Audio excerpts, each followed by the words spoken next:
What is going on, everybody? floopydonkey here, and I am going to break down every slider for you in this video so that you have a better understanding of exactly what every slider means. Maybe you want to create your own sliders, maybe it's your first time playing Madden, so you just want to understand exactly how each one of these sliders interacts so that it can help you get a better experience out of Madden. Now, you'll see some of these sliders are not exactly what you'll be looking at. Every slider is pretty much based at 50, except for a few.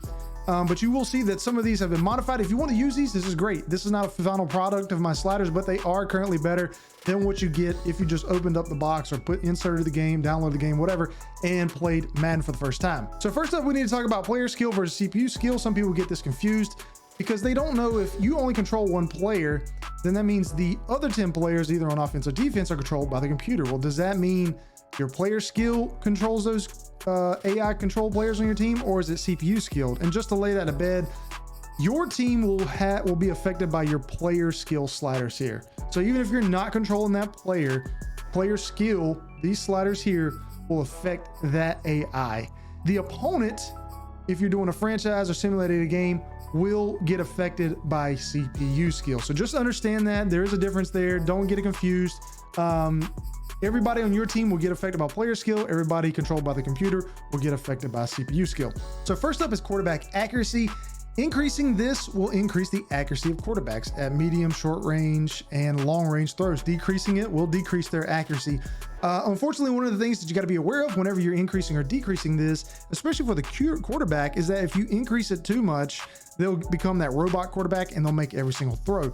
For player skill, if you decrease it too much, then you miss just wide open throws that a normal NFL quarterback would not miss. You know, maybe a 5-yard slant route, guys wide open, they're playing off coverage, and he just completely whiffs on it. That will happen. So you got to be careful when adjusting this slider. Pass blocking, if you increase that increases the chance of pass blocking. Decreases your offensive lineman's ability to pass block. We'll go ahead and go to run blocking first. It's the same as pass blocking. There's really no difference there. And because I'm going to go back to pass blocking for just 1 second, because there is no defensive rushing ability, if you want to increase your defensive line's rushing ability, if you don't think they're rushing good enough, you have to change the CPU's pass blocking. Wide receiver catching, obviously, if you increase this, it increases their chances of wide receivers catching every ball. If you decrease it, it decreases their chances of catching every single ball. Fumbles are the same way. If you increase fumbles, the chances of fumbling the ball on a given play is increased, meaning that there will be more chances of a player fumbling the ball. If you decrease it all the way to 0, there's a chance that the ball will hardly ever get fumbled. Pass defensive reaction time. So there is a little bit of confusion on this between pass defense reaction time and pass coverage. So pass defense reaction time is when you let go of the ball. How quick is the defender on reacting to that and getting into appropriate position? Now, we all see this with the CPU, especially when you're playing all Madden. You'll throw that ball and the CPU just glides out of nowhere. That is the CPU pass defense reaction time. So you're going to probably want to lower that to obviously make it a little bit more realistic. And then it seems like for the user, you tend to want to increase that because your players seem to not react at all to a lot of times, especially like on slants and short intermediate throws. So that's a good thing to just a tip for you if you do decide to modify your own sliders. Pass coverage is just how closely are they going to stay on their given assignment. If they're playing zone, do they latch onto a player in zone coverage? Do they stay in that? If they're playing man coverage, how closely are they going to stick with that player? Okay, so it's a little bit different than pass defense reaction time, right? Reaction time is how quickly they're going to react to the ball and maybe get an interception or swat the ball. Coverage is just how close are they going to be to a wide receiver, running back, or tight end. Interceptions are obviously the chance at which your player or the computer is going to intercept that ball. And then tackling, if you increase it or decrease it, pretty self-explanatory. If you increase it, it increases your chances of making a tackle and not having the tackle broken. If you decrease it, it decreases your chances of making a tackle, meaning that the CPU will probably break more tackles against you. There's really no difference when it comes to CPU skill. All of these things are exactly the same. So again, just remember CPU skill is only going to control computer control players and not your players on your team, even if they're not being controlled. There's a little confusion there. I hope I explained that right. All right, special teams. These are all pretty self-explanatory as well. If you increase field goal power or punt power, obviously the ball is going to go further. If you decrease it, it's going to decrease that chance, right? Or decrease the the length the ball will travel. Same thing with kickoff power. If you increase it, you'll kick the ball off a lot further, mostly all the way through the end zone. If you decrease it, it won't go into the end zone. Accuracy, field goal accuracy, and punt accuracy, again, will affect your ability to make kicks once it's outside the little white box whenever the kick meter comes in. You can basically, from my experience, knock these all the way down to 0, and if you can still land it inside that box, it's still going to be an accurate kick. But if you decrease this down, let's say all the way to 0, and you just miss that box just by a slight little sliver, he's going to shank that ball all the way off to the right or to the left, depending on where that marker will land up in the box. So this is one of those that it seems like whenever you reach a certain threshold, it seems like it just goes straight down the cliff, meaning that if I decrease this to 45, I'll start missing a little bit of field goals if I just miss the box, right? But then if I decrease it to 44, I miss every time. So some of these sliders, you just kind of have to get to that threshold and sit it there, and it might not be exactly what you want, but if you go too far, then it makes it unrealistic. All right, so now we're getting into some of the ones that seem to have a lot of confusion. Injuries. So if you increase this will mean that you will have more injuries happen inside the game, or possibility to have more injuries happen while you're playing the game. If you decrease it, it decreases your chances. You see that this is base set on 25, but I feel like 25 is pretty good. Fatigue is talking about how tired your players get. Now, this is a very important one for Madden 22, specifically because of the new fatigue system they have in place. There's been a lot of wonky mechanics in it, a lot of bugs and stuff with auto subs and players getting tired, and you can't get them back onto the field, where CPU players won't come back on the field. But fatigue is usually set on 50. And I actually bumped this up to 55 because I wanted to see my players rotate in and out of games a little bit more.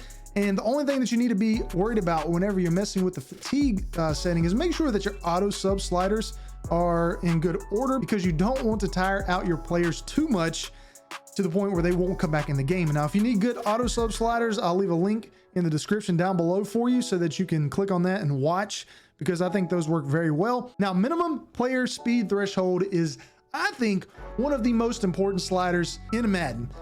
So minimum player speed threshold basically means the difference in separation between the slowest player and the fastest player. So meaning if you have someone like Tyreek Hill, or let's say Aaron Donald, obviously Tyreek Hill is going to be a lot faster than Aaron Donald. But if I move this up all the way to 100, this means that Tyreek Hill in the game will not be able to create separation from Aaron Donald, if that makes sense. If I decrease this all the way to zero, this means that, I mean, within a few steps, Tyreek Hill will be 20 yards down the field. Not realistically, but you get what I'm saying. So a lot of people always complain that, you know, their running back or wide receiver gets chased down by like a defensive lineman or linebacker. And if that's the case, you don't like that, then you're obviously going to decrease this. But if you feel like you can't ever catch anybody and you've got fast people, then you're going to want to increase it. I think 45 is in a good position. But I also created a video for speed threshold in last year's Madden. It's the same this year. Nothing's really changed. So if you want to see that, I'll also leave a link down in the description below for that as well. Last but not least are the penalties. And the penalties are basically the same as pretty much every other slider, meaning that if you increase them, it increases the chances of these happening.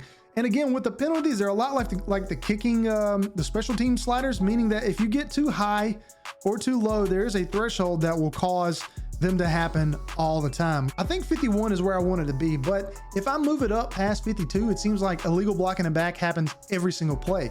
Same thing with like roughing the passer.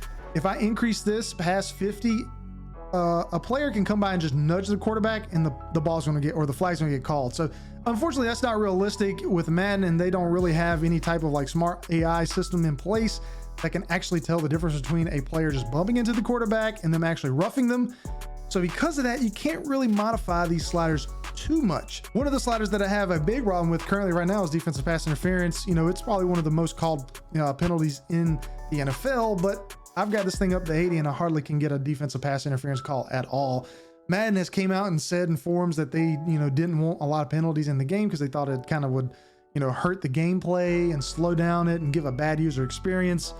But I think to each his own. I want to see penalties because, again, I want realistic gameplay. But just be aware, if you modify these and move them too up or too high, your chances of getting these penalties called will get dramatically increased to the point where it's basically happening every single play. So there you go, guys. There are pretty much all the sliders for the gameplay. Now there are sliders for XP sliders as well, so for how players develop, and I also talked about auto sub sliders as well.